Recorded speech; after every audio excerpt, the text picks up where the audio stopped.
Fue la noche del viernes 13 de noviembre de 1992 cuando Miriam, Toñi y Desiree, 3 adolescentes del municipio valenciano de Alcácer, España, desaparecieron.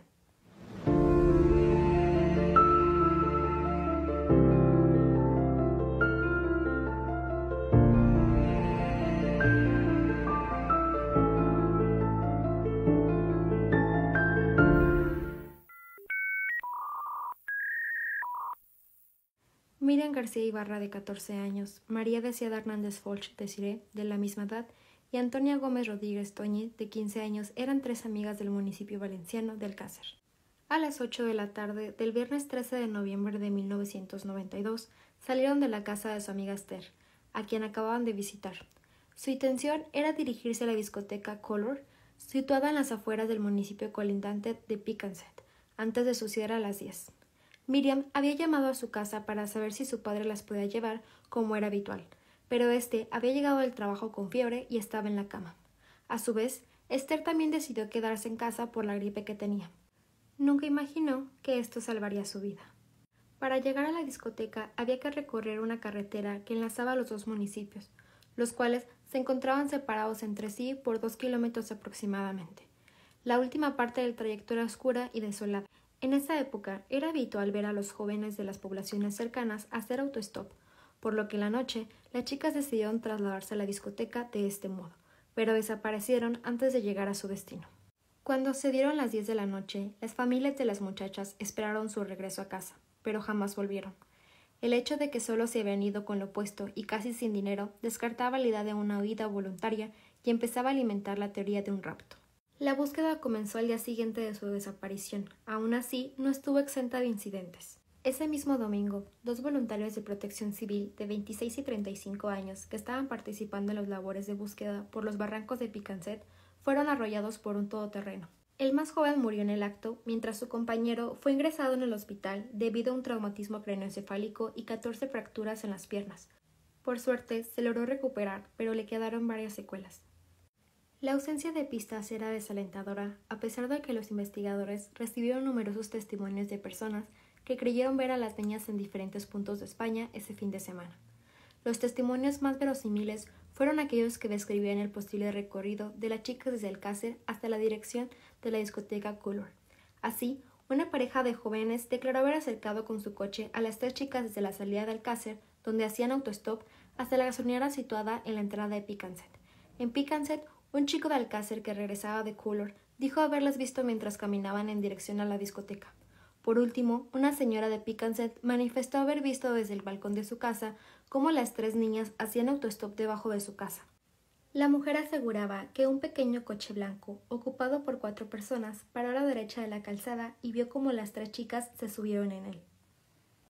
Las fuerzas de seguridad centraron sus primeras investigaciones en amigos de las menores, clientes habituales de la discoteca y sus dueños, llegando a la conclusión de que las adolescentes no habían llegado al local en ningún caso.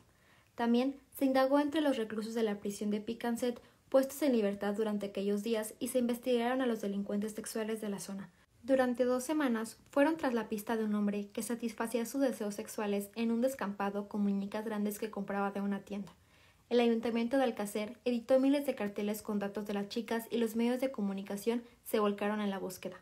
Por otra parte, el ministro del Interior, José Luis Corzuera, se interesó personalmente en el caso y se entrevistó con los padres de las jóvenes. Su ministerio formó un equipo especial conjunto de la Guardia Civil y la Policía Nacional para colaborar en la búsqueda. El presidente del gobierno, Felipe González, recibió Nochebuena a las 3 familias y les transmitió su profunda preocupación como padre. La búsqueda se amplió fuera de España y se puso al corriente a los servicios de la Interpol. Las familias de las desaparecidas distribuyeron carteles en varios idiomas por algunos países de África debido a una pista que llevaba a Marruecos, a donde podrían haberlas llevado como esclavas sexuales.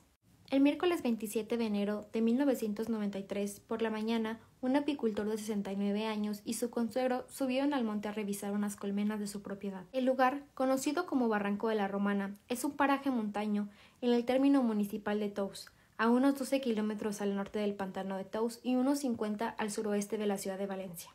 A las 10 de la mañana, en las proximidades de las colmenas, los apicultores descubrieron un brazo humano medio desenterrado que llevaba un reloj de gran tamaño en la muñeca.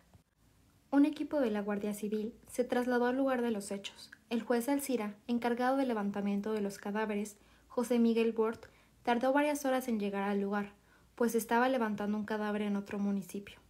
En un primer momento, el tamaño del reloj en el brazo del cadáver hizo pensar al equipo que iban a desenterrar a un hombre. Sin embargo, al excavar, se descubrieron otros 2 cuerpos, los 3 de mujeres en avanzado estado de descomposición. Los cadáveres se hallaban envueltos en una alfombra grande y nueva, en el interior de una fosa de grandes dimensiones que había sido excavada al propósito. Los cuerpos estaban maniatados y apilados uno encima del otro, sin tocarse entre sí. 2 de ellos presentaban la cabeza separada del resto del cuerpo.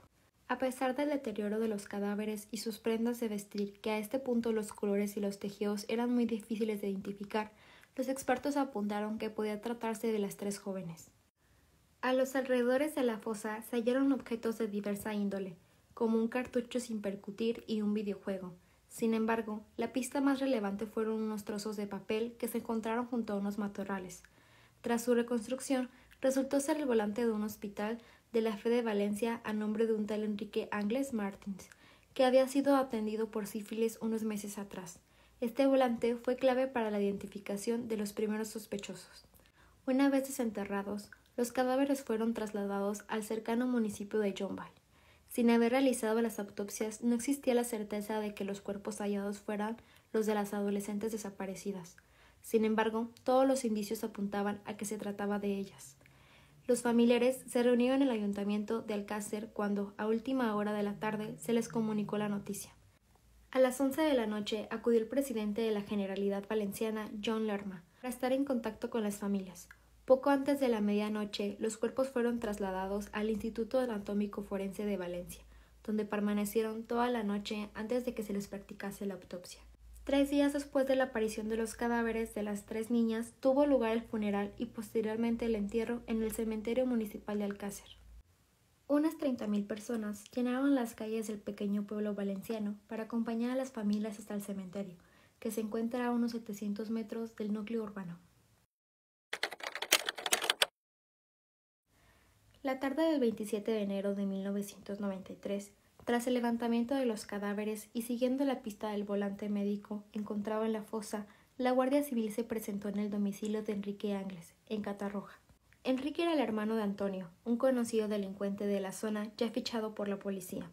En el domicilio se encontraban Enrique Angles, su hermana Kelly, el novio de esta y la madre de los Angles, Neusa Martins. Los 3 primeros fueron enviados al cuartel de Patraix para posteriormente proceder al registro de la vivienda. Durante el registro llegaron otros hermanos de Enrique Angles, Mauricio y Ricardo, acompañados de un amigo, Miguel Ricard, alias El Rubio. Un guardia civil reconocía a este último como el compañero de fechorías de Antonio y también fue llevado al cuartel en calidad de testigo. Enrique Angles presentaba discapacidad intelectual. Las investigaciones concluyeron que el volante a su nombre encontrado en la fosa por la tarde fue realmente prescrito a su hermano Antonio, que había suplantado su identidad en el hospital. Enrique fue puesto en libertad esa noche y se inició la búsqueda de Antonio Angles.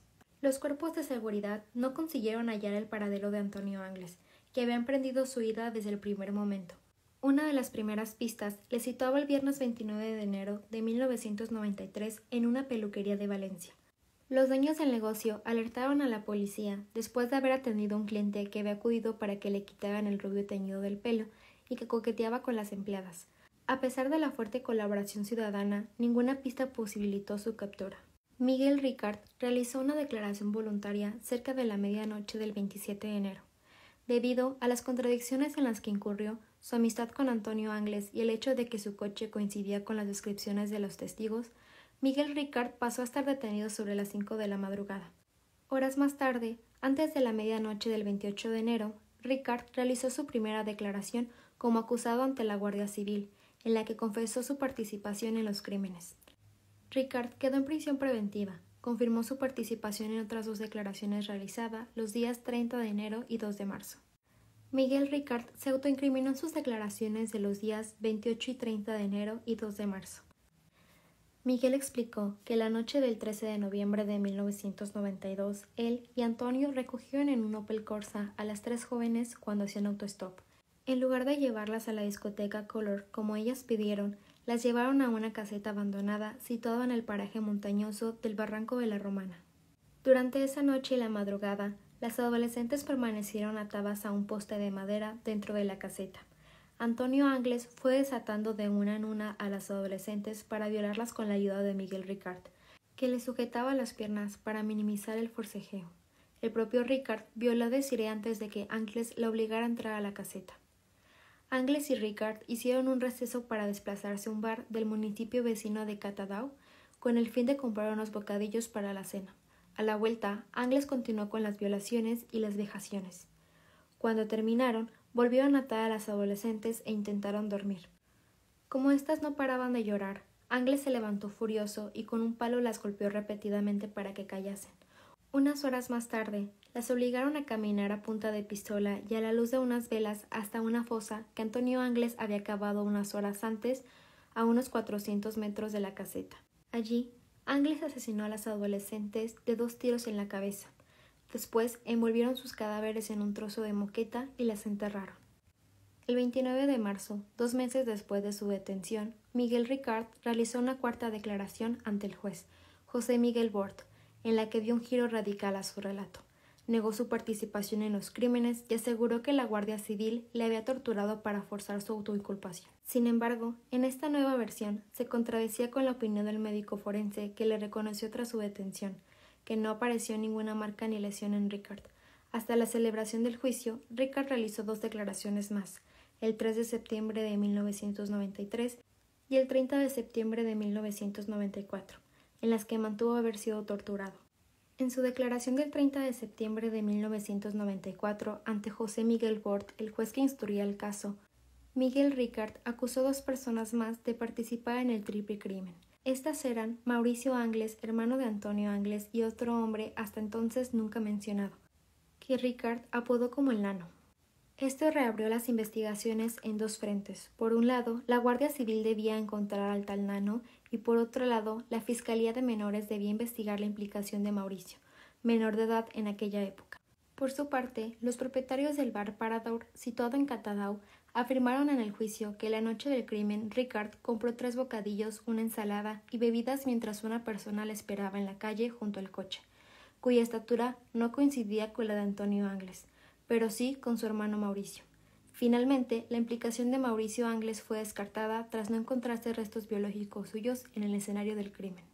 En marzo de 1993, un colaborador de la Policía Antidrogas de Portugal aseguraba haber convivido con Antonio Angles durante 2 semanas en la localidad costera de Caparica. Según este colaborador, Angles le robó el pasaporte con la intención de tomar un barco que le llevase a Brasil, su país de nacimiento. El 15 de marzo de 1993, la tripulación del barco mercante City of Plymouth encontró a bordo a un polizón portugués que al ser descubierto se lanzó al mar con un chaleco salvavidas. Este chaleco fue encontrado más adelante en la bocana del puerto sin rastro del polizón. Aunque su búsqueda no cesó, desde ese momento el rastro de Antonio Angles se perdió en el mar. En la actualidad, Antonio Angles aparece en la web de Interpol como una de las personas más buscadas del mundo. El juicio por el triple crimen de Alcácer se llevó a cabo en la sección segunda de la Audiencia Provincial de Valencia. Comenzó el lunes 12 de mayo de 1997 y se prolongó durante 49 sesiones hasta el 30 de julio de ese mismo año. Miguel Ricard, el único procesado, estaba acusado de rapto, violación, asesinato e inhumación ilegal de 3 menores. Por estos hechos, se enfrentaba a penas que oscilaban entre los 206 y los 245 años de prisión. Pero fue hasta el día viernes 5 de septiembre de 1997, 36 días después de la conclusión del juicio, que se dictó la sentencia por el triple crimen de Alcácer. Miguel Ricard fue condenado a 170 años de prisión por rapto, violación y asesinato con los agravantes de despoblado y ensañamiento. También se le impusieron las costas del juicio y una indemnización de 300 millones de pesetas para las familias de las víctimas. Finalmente, el 29 de noviembre de 2013, Miguel Ricard sale de prisión después de cumplir 21 años de condena, y en enero de 2023 declaró en una entrevista ser inocente de todos los cargos de los que fue acusado. Muchas gracias por ver el video. No olvides darle like y compartir. Me ayudarías mucho a crecer. Sígueme en mis redes sociales, y si quieres ver las imágenes sin censura, en mi Insta te dejaré un link con todas las carpetas de este y otros casos. Te mando un beso, chao.